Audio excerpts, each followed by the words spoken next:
Welcome friends, self अध्ययन पर पिछली क्लास को हम कंटिन्यू करते हैं जिसमें हमने देखा था एक्सेल में हम कैसे मैन्युअली डिटेल्स भरेंगे और वहां पर कैलकुलेट करेंगे जो हमें फाइनल टैक्स को पे करना है।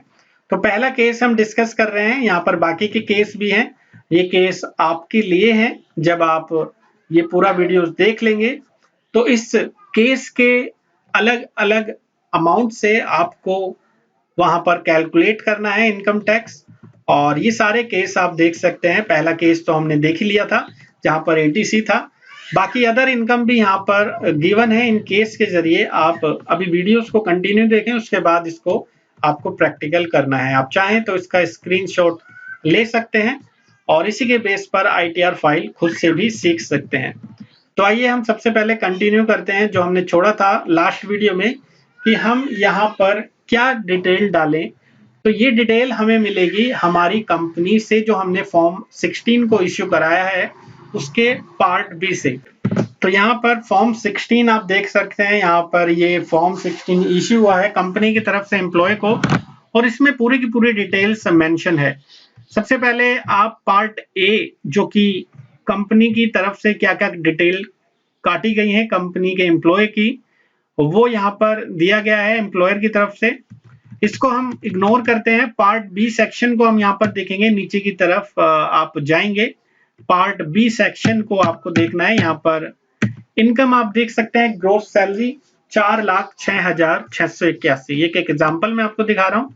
यहाँ पर 4,06,681 है जिसमें हाउस रेंट अलाउंस का यहाँ पर डिडक्शन लिया गया है और उसके बाद यहाँ पर नेट जो आपकी इनकम है आफ्टर स्टैंडर्ड डिडक्शन वो आती है 3,09,681।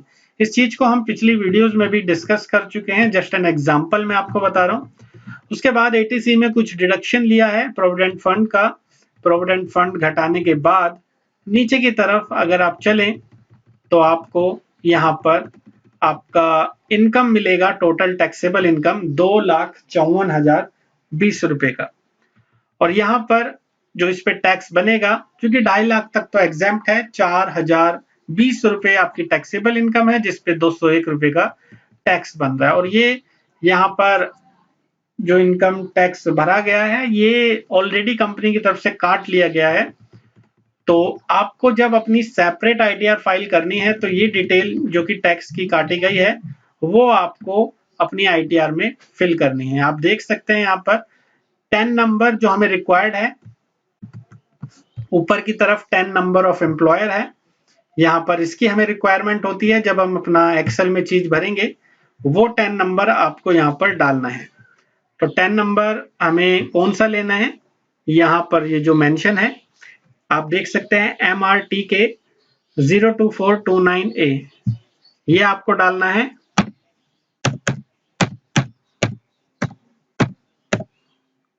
ये सब चीजें डालने के बाद नेम ऑफ द डिडक्टर यानी कि कंपनी का नाम, जिस कंपनी में वर्किंग है वो उस कंपनी का नाम यहाँ पर डालना है और कितना डिडक्शन किया गया है।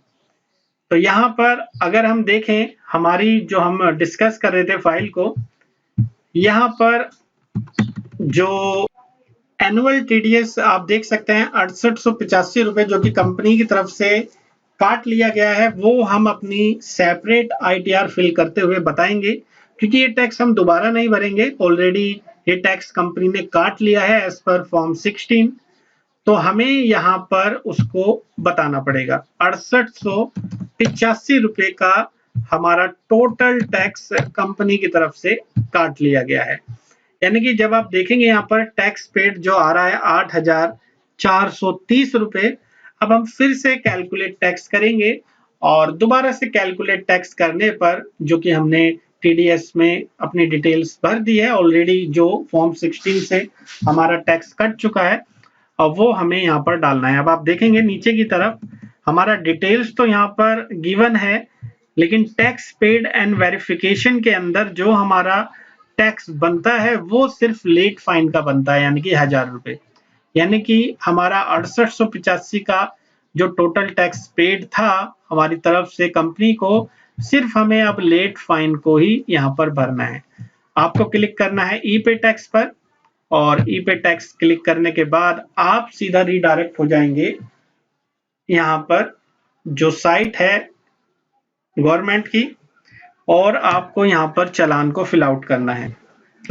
तो आपको यहाँ से चालान नंबर ITNS 280 पर क्लिक करते हुए प्रोसीड्स करना है, और जो भी डिटेल्स आप यहाँ पर डालना चाहते हैं, यहाँ पर आप इनकम टैक्स पे कर रहे हैं, इनकम टैक्स आप जो कर रहे हैं वो सेल्फ असेसमेंट टैक्स है या एडवांस टैक्स है, वो चीजें आपको यहाँ पर फिल आउट करनी है।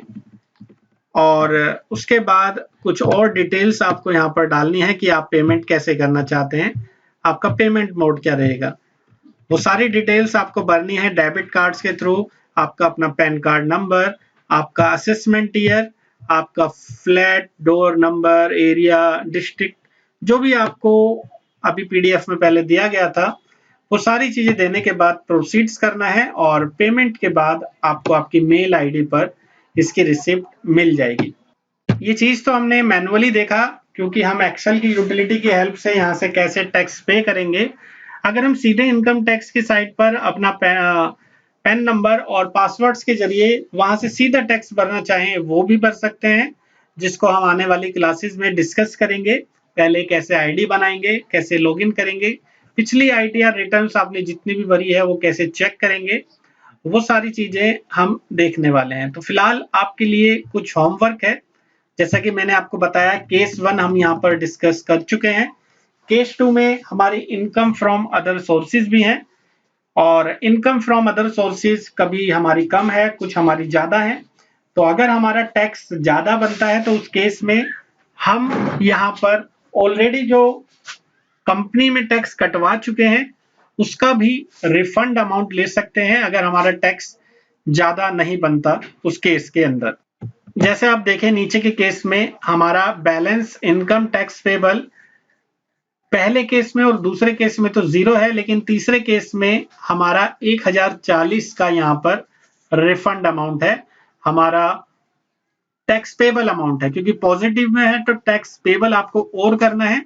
आप देखेंगे पांचवा और छठा केस जो कि माइनस में दिख रहा है, यानी कि हमारा टैक्स उस केस में ज्यादा जा चुका है। तो वो भी हम डिस्कस करेंगे आने वाले वीडियोस में। आज हमने सीखा केस 1 के बारे में। आपके लिए केस 2, 3 और 4 में दे रहा हूं, वो आपको रिवाइज करना है इसी मैनुअल यूटिलिटी की हेल्प से एक्सेल में फिल आउट करते हुए, जिसको केस 2, 3 और 4 को हम अगली वीडियोस में डिस्कस करेंगे। उसके बाद हम सीखेंगे 5 और 6 वाला केस। उसके बाद कुछ और क्वेश्चंस ITR 1 में, देन हम अपने नेक्स्ट टॉपिक की ओर चलेंगे, स्मॉल बिजनेस में, वहां पर ITR कैसे फिल आउट करेंगे। तो पहले ये केस आपको करना है, उसके बाद हम आगे बढ़ने वाले हैं। आज की वीडियो में इतना ही। बाकी के अपडेशन के लिए जुड़े रहें सेल्फ अध्ययन के साथ। Thank you.